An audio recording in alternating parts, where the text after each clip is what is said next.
Hi guys! Update lang po tayo sa mga pusa natin.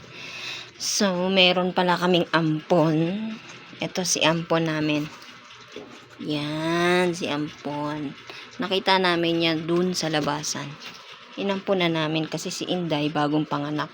So guys, yung mga pusa pala ni Inday, lahat po namatay. So, ito po si Daisy. Basta nandyan si Daisy. Nawala po yan si Daisy nung nakaraang linggo. Isang linggo siyang nawala.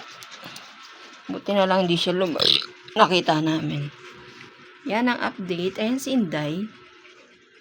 Siya nagpapa-dede kay ampon. Ayan si Tiger. Si Bilbil naman po nasa labas. Inano na po namin si Inday, ay si ampon. Inampon na po namin. Kasi habang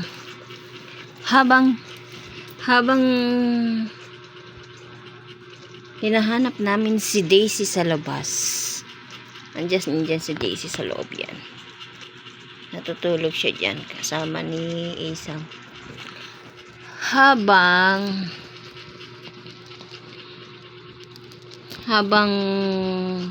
hinahanap namin, story time muna tayo mga sis, mga kanetisan.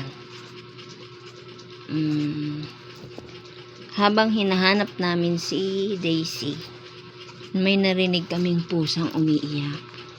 At siya si Ampon. Pinangalanan na namin siyang si Ampon. Doon siya sa may karton.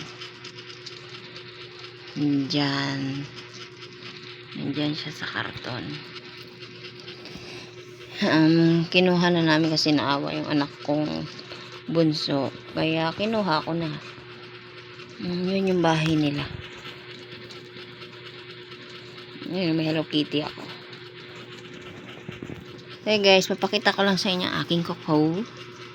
Yeah. Ganda diba? Dito may chrome. Dito wala. Pero maganda siya. Yes.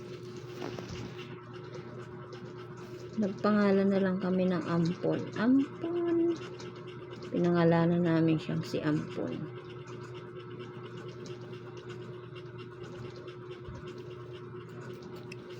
Kasi sabi ko total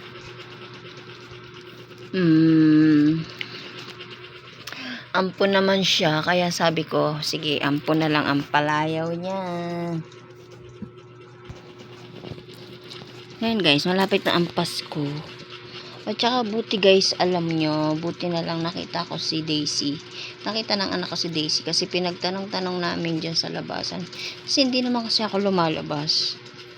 Ayoko rin palabasin yung mga pusa. Si Bilbil lang lumalabas pero pumapasok rin naman dito.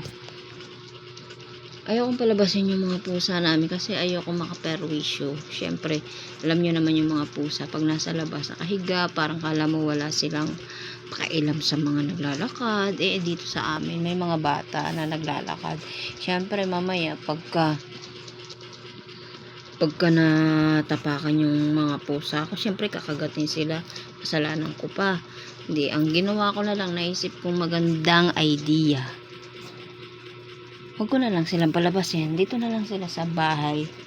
Okay lang na mamerwisyo sa akin, basta wag lang sa ibang tao. Siyempre diba, hindi naman natin hawak ang utak ng tao.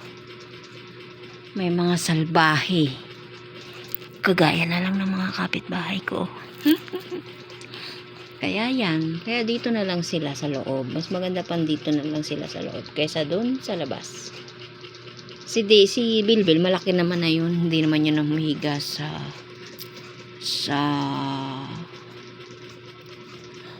kalsada. Sa mga upuan na lang yun. So, kaya pala nawala si Daisy. Naiwan kong nakabukas yung pinto.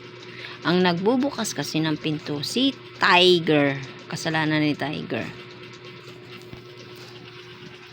Yan. Ito si Ampon.